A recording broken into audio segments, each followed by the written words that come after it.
welcome back to my channel. My name is TK Hlongwane and I am happy to have you here. If you are new, thank you so much for clicking on this video. I hope you will enjoy this content and decide to stay by subscribing, liking and leaving a comment. If you're a regular, thank you. You know, I always appreciate your support. I appreciate your loyalty. I appreciate you coming here and just give me all this feedback. Means a lot to me. So I promised in my previous video that I would be continuing with my get to know me rather. It's from the questions that you guys had sent me, and unfortunately there were so many that I couldn't go through everything, and I wanted to honor your time by those who asked these questions by answering all the questions. Okay, so let's get into it. Right, so the next question is by Daisy Lala GAGS or Gags. Okay, it says, hi TK, I think I love it here more so that you responded to my comment in the previous vlog. Okay, I don't remember what comment I said. Anyway, she says, so mine is not a question per se, but I'd love to hear from you. How did you find your balance after your divorce, having to stay alone and deal with life alone? Please give a girl some tips on starting life afresh. I'm 30-year-old and just breaking out of a prison of black tax. I was drowning in debt since I was 24 years. Sure, Daisy. So sorry about that. How am I doing this life, staying alone and the balance? Okay, so obviously at my age, I didn't think that, you know, I would get married and then get divorced, right? Because I was committed to my marriage and everything like that. But the balance that I'm finding, there's been a big shift. Imagine coming from a situation where obviously you had a husband, my husband had children. So, you know, coming from a full-on family setup where I had responsibilities. I was serving my husband, which is something I really enjoyed and everything like that. Looking after the needs of the children, even extended family, to being by myself. It was not foreign because I've done this before. When I stayed in Pretoria, I stayed alone for 8 years. So staying alone is not an issue. However, now to knowing Sundays, I used to wake up early, 6 o'clock to cook, Sunday lunch, 7 colors, go to church, come back, So the routine has changed. But one thing about starting over that I enjoy, you start new habits, what you like, what you really want to do, and everything like that. So my days now look very different from how I was when I was married, except for the early mornings of gym. That was the case, and it still is now. But I'm enjoying my space. That's the reality. I don't even know how to advise you. But like I said in my previous video, when somebody was asking about being single and content, I said, get to know yourself and enjoy yourself, being by yourself. Start, what is the word? What is the word that I'm looking for? Start looking out for things that maybe if you had a person you would be doing, start discovering those things by yourself. You know what I'm saying? So that when the person comes, if you do wish to be in a relationship, you're good. You show them your ways of doing things. They can show you that their way of doing things. So that's the balance I would say that I have. I have more time to myself. So all the things that I've always wanted to do, I am able to do it because I don't have a family that I am catering to and everything like that. So yeah, I do enjoy staying alone. I won't lie, I'm a loner. So I think my answer is different from somebody who maybe loves being with people all the time. I appreciate the time that I have alone because my work is very people intense. It's very people intense. Like, it's people. It's a very people-y job, So I love to come home to this quiet and serene space that I've created for myself. So yeah, that's that. But please don't be afraid to start over and create your own life story. Look at people that you admire, that you enjoy, and say, what can I take from that I enjoy? I'm not saying have people goals, because that's not a real thing, but you might find things that you like from people and you're like, okay, I want to implement that in my life. I want to do that and all of that. Maybe in the future I must just do a lot of more of living alone diaries. I see it as a trend on YouTube anyway, but I didn't think it was a big deal. Anyway, let's move on to the next question. This one is from Komozo S.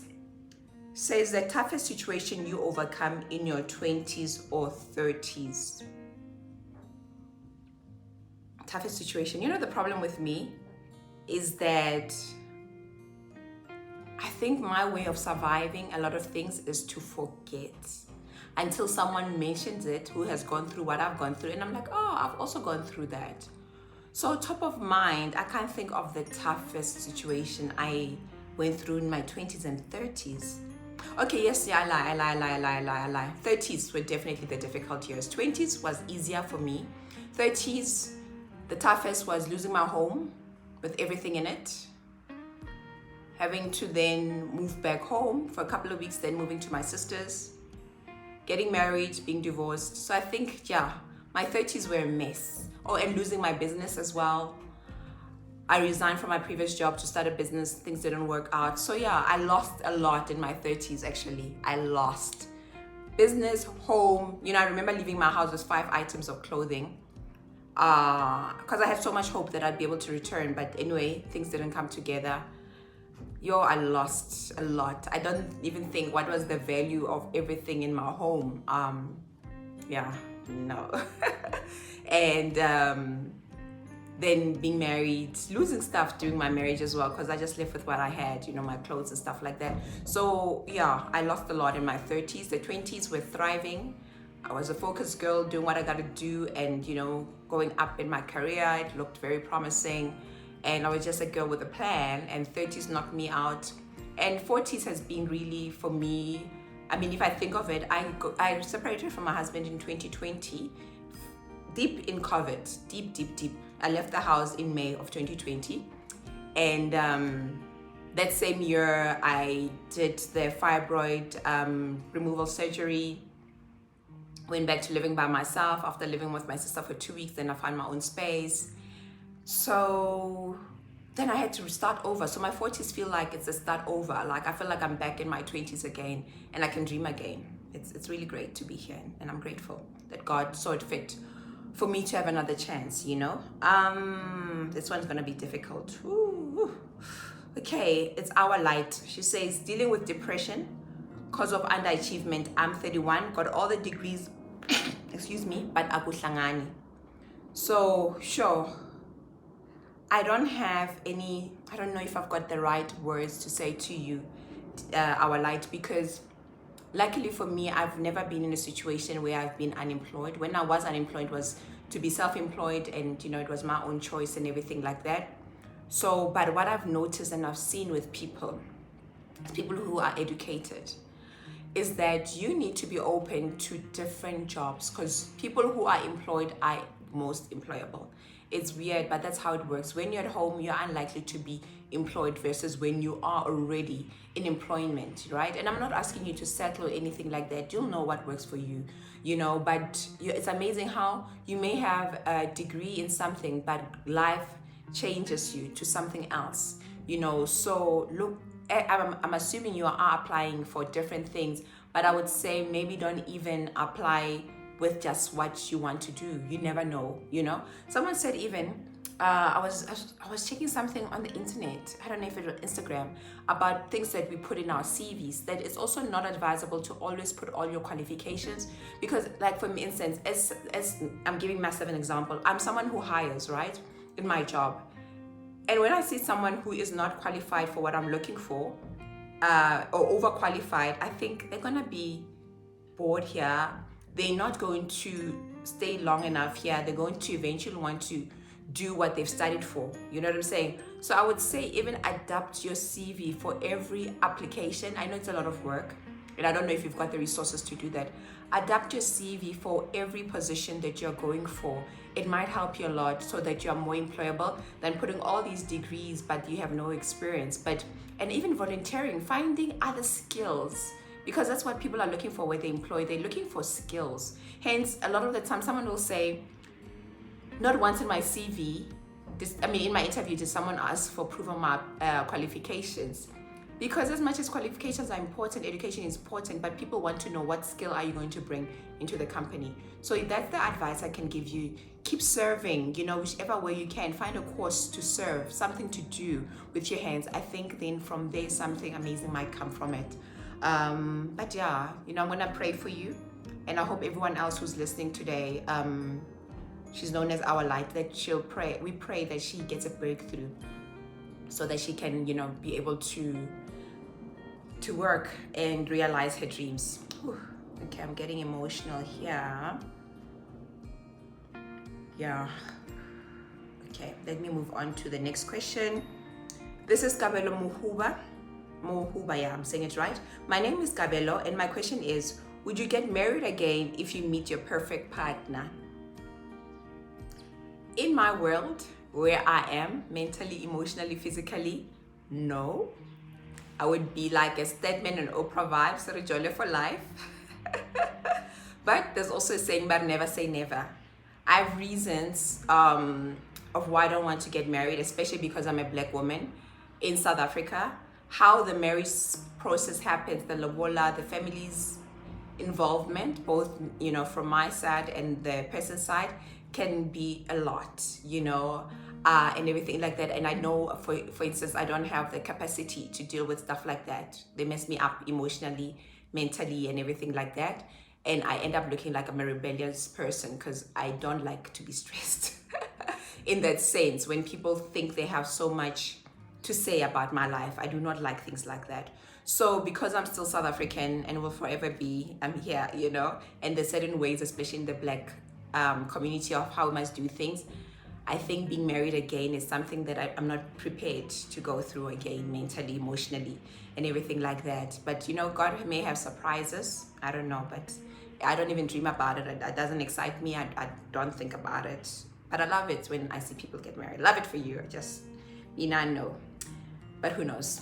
All right, 3 questions. This is Life of Aura. Aura, I hope I'm saying your name right. Awara or Aura. Hi, beautiful. I have 3 questions. How old are you? What do you do for a living? And then career-wise, and what advice do you have for someone that's job hunting? So I am 41, turning 42 this year. I was born in 1981 on the 23rd of September. According to my dad, it was around about 8 in the morning. Okay. What do I do for a living? I'm in sales, in retail, in corporate, and in beauty. So I work for a multinational global cosmetic brand, the number 1 in the world, with different brands. And I'm in the sales, so I make sure that the teams and stores make money, and I support them in whichever way I can by hiring people, making sure that I order stock for them, all the other things generally. But yeah, that's basically it.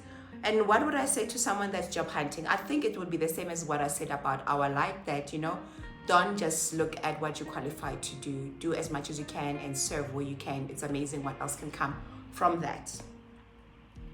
And then the next question is All of Health with Jane. So All of Health with Jane, hello. She's asking, are you full-time employed? What do you do at work? You are a beautiful lady. So I've already answered about what I do at work. And yes, I am full-time employed, 9 to 5.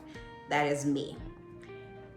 And yeah, someone asked me, this guy, it's a man, this one, I think, because not the first time he asked something. It's always funny questions. Not funny, like the questions really throw me off whenever he asks things, but he's not there yet. He says, would you be with a bisexual man? So that is the last question.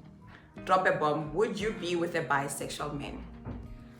I've never thought of it, and I don't think I've ever dated one. So I don't know. It's easy to answer something when you have experienced it or someone around you has experienced it. I think bisexual men, it would be the same way as, I mean, why does it matter in terms of would I date someone like that? Am I afraid that this person would be with me and then be interested in a man?